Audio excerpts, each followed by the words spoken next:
A veces, uno pasa tanto tiempo diciendo luego, que cuando mira atrás ya no recuerda bien qué era lo que estaba esperando.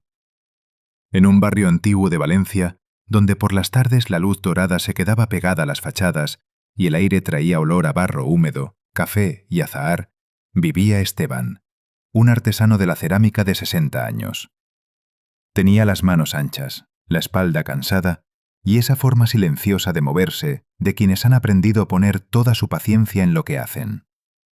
Su taller era pequeño, pero muy querido. Restaurantes del barrio le compraban platos y cuencos. Algunas tiendas vendían sus piezas como si fueran pequeños objetos de calma. La gente entraba, tocaba el borde esmaltado de una taza, miraba los reflejos suaves del esmalte y decía casi siempre lo mismo. ¡Qué paz da esto!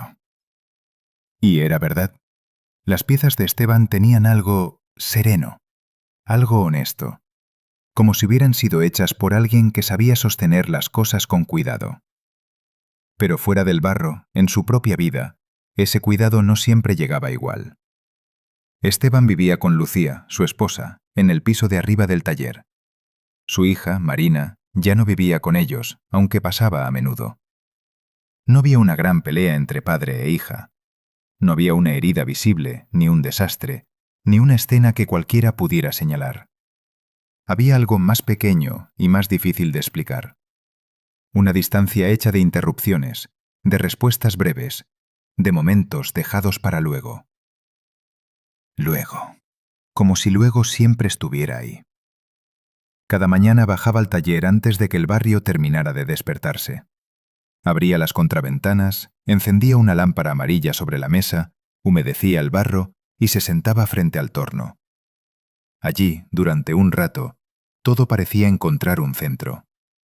El ruido suave del motor, el agua deslizándose entre los dedos, la arcilla cediendo sin prisa. Ese era el lugar en el que Esteban mejor sabía quedarse. Sus manos conocían el punto exacto de presión. Sabían cuándo detenerse. Sabían corregir sin romper. Pero en la vida de fuera, Esteban llevaba años viviendo como si nada pudiera esperar, salvo las personas. Siempre había un pedido más. Un esmalte que revisar, una hornada, un cliente, una entrega. Y casi siempre, cuando Marina bajaba al taller con cualquier excusa, pasaba lo mismo. A veces le llevaba café, a veces una bolsa con pan recién hecho. A veces solo quería contarle algo pequeño que en realidad no era tan pequeño. Esteban levantaba la vista un segundo, sonreía apenas y decía lo de siempre. Luego, hija, déjame terminar esto. Luego. Al principio Marina no le daba demasiada importancia. Luego empezó a notarlo. Luego dejó de insistir tanto. Una tarde de septiembre, el taller estaba lleno de piezas recién secadas. Había una colección de cuencos encargados para un restaurante nuevo cerca de Ruzafa. Todos debían salir parecidos: esmalte marfil, borde azul grisáceo, curva limpia, peso agradable en las manos. Esteban llevaba días concentrado en ellos. Aquella tarde, la luz dorada entraba inclinada por la puerta entreabierta y el aire todavía arrastraba un poco del calor del verano. Marina apareció con una bolsa de naranjas y 2 empanadillas envueltas en papel. «Te he traído merienda», dijo. Esteban murmuró un «gracias» sin apartar los ojos de la pieza que giraba bajo sus manos. Marina dejó la bolsa sobre la mesa y se sentó en un taburete. Empezó a hablarle de cosas pequeñas. Una amiga que se iba de Valencia, un posible cambio de trabajo, una sensación rara que llevaba días siguiéndola. Esteban respondió con sonidos cortos, atentos solo a medias. Sí, ya, claro. Mientras afinaba el borde del cuenco con los dedos mojados, Marina guardó silencio un momento. Luego dijo, mirando la pieza y no a su padre: «Siempre tienes tiempo». Hizo una pausa breve, como si buscara una palabra menos dura y no la encontrara. «Menos cuando estoy aquí». Esteban levantó la vista. Quiso decir «espera» o «no es eso» o «ahora te escucho». Pero Marina ya se había puesto de pie. Dejó las empanadillas en la mesa, Le rozó el hombro al pasar y salió del taller con esa calma limpia de quien no quiere discutir porque ya no espera demasiado de la escena. El torno siguió girando. Luego, pensó Esteban, siempre luego. Pero esta vez la palabra ya no sonó inofensiva. Esa tarde siguió trabajando, o lo intentó. Terminó 2 piezas más, limpió una herramienta, ordenó unos pinceles, pero ya nada entraba del todo en su lugar. Luego, como si luego siempre estuviera ahí. 2 días después llegó el momento de abrir el horno principal. Había algo ceremonial en ese instante. Esperar la temperatura, levantar la tapa, descubrir lo que el fuego había decidido hacer con cada pieza. Esteban llevaba media vida repitiendo aquel gesto. Lo conocía demasiado bien como para pensar que aún podía sorprenderlo. Pero esa tarde, en el silencio del taller, pasó algo pequeño. Lo bastante pequeño como para que otro no lo hubiera visto. Lo bastante exacto como para detenerlo. La mayoría de los cuencos habían salido bien. El marfil suave, el azul limpio en el borde, la forma precisa. Pero uno, al fondo, tenía una grieta fina de lado a lado. No era una rotura escandalosa, era una grieta elegante, incluso hermosa a primera vista. Pero bastaba para que ya no pudiera sostener nada. Esteban lo sacó con cuidado.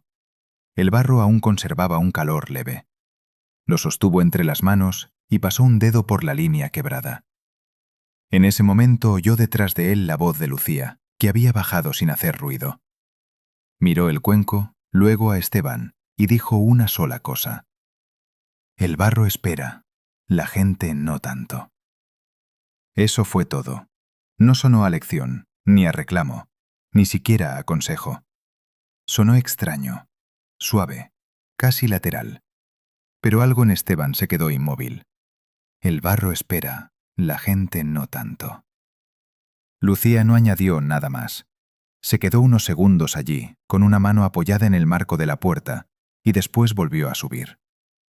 Esteban siguió sosteniendo el cuenco caliente entre las manos. El barro espera, la gente no tanto. La frase no lo golpeó, lo desvió, apenas un poco, pero lo suficiente. Miró la grieta otra vez y, sin buscarlo, recordó una escena antigua. Marina de niña, en la cocina, con un vaso de horchata entre las manos, hablando sin pausa de algo que había pasado en el colegio. Él estaba cerca, muy cerca. Al otro lado de la mesa, puliendo una bandeja, diciendo, «Sí, sí, te escucho». Recordó el movimiento de la cuchara dentro del vaso. Recordó la voz de la niña llenando la cocina.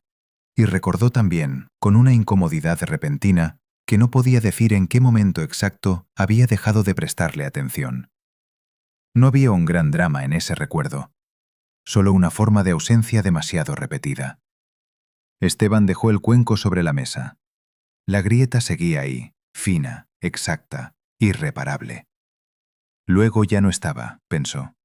Y no supo al principio si hablaba del tiempo, de la infancia de Marina, de tantas cenas enfriadas, o de sí mismo dentro de aquellas horas. Un rato después subió a casa. Lucía estaba poniendo la mesa. Había tomate aliñado, pan cortado y una tortilla todavía caliente. Todo era sencillo. Todo estaba ahí. Esteban se quedó de pie unos segundos, viendo cómo el vapor subía un poco del plato antes de desaparecer. Luego se acercó y dijo, «Mañana quiero llamar a Marina». Lucía levantó la vista. No hizo preguntas, solo asintió. A la mañana siguiente, Esteban bajó al taller, abrió las contraventanas, dejó entrar el aire, miró el torno y no lo encendió. Se quedó quieto un segundo. Luego volvió a subir, tomó el teléfono y llamó a su hija. Cuando Marina contestó, Esteban estuvo a punto de decir lo de siempre, pero no. Guardó silencio un instante más largo de lo normal, y luego dijo, «Hija, creo que llevo años diciendo luego, como si esa palabra pudiera guardarlo todo». Del otro lado no se oyó nada al principio. Después, una respiración suave. Esteban miró la ventana, la luz de la mañana sobre la pared, y añadió, «Ayer saqué un cuenco del horno. Era bonito, pero estaba rajado». Hubo otro silencio, esta vez más largo. Marina no preguntó nada. Esteban tampoco intentó explicarse del todo. Solo dijo, muy bajo, «Pensé en ti». Al otro lado llegó una exhalación apenas temblorosa. Luego la voz de Marina, cansada y pequeña. «Ya». No hubo más. No hacía falta. Se quedaron un momento así, respirando dentro de la llamada, como si ambos estuvieran tocando algo frágil y todavía sin forma. Después se despidieron sin promesas, sin arreglar nada. Pero cuando colgó, Esteban no sintió vacío. Sintió espacio. Volvió al taller y miró otra vez el cuenco agrietado. Ya no lo vio como una pieza fallida. Lo vio como una de las pocas cosas que habían sido capaces de decirle la verdad sin levantar la voz. Esa tarde no hizo nada espectacular. No cambió de vida. No cerró el negocio. Solo cerró el taller un poco antes. Subió a casa mientras aún quedaba luz. Ayudó a Lucía a poner la mesa. Cortó pan, lavó unos tomates. Se sentó antes de que la cena se enfriara. Gestos pequeños, casi ridículos de tan pequeños. Pero algo en la casa pareció reconocerlos enseguida. Días después, Marina volvió a pasar por el taller con café para los dos. No era una reconciliación solemne. No hacía falta llamarlo así. La puerta estaba abierta. Desde la calle subía el murmullo de Valencia. El aire olía a azahar y barro húmedo. Esteban levantó la vista del torno y la vio apoyada junto a la mesa, sosteniendo 2 vasos de cartón aún calientes. La luz dorada entraba inclinada por la puerta. El café soltaba un hilo fino de vapor. Todo duraría muy poco, como duran las cosas que parecen pequeñas. Esteban miró el barro girando entre sus manos. Luego, como si luego siempre estuviera ahí. Pero no. El barro espera, la gente no tanto. Entonces apagó el torno, se secó las manos en el delantal y se sentó con ella antes de que el café se enfriara. El barro siguió girando un segundo más, y luego se detuvo solo. Gracias por estar aquí, presente. Que la vida nos encuentre pronto en una nueva historia.